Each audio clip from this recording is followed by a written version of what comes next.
It's a god-awful small affair to the girl with the mousy hair, but her mummy is yelling no, and her daddy has told her to go.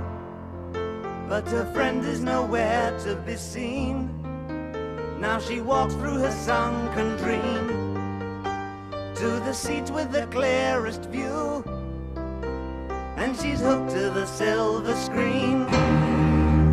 But the film is a sad thing for she's lived it 10 times or more. She could spit in the eyes of fools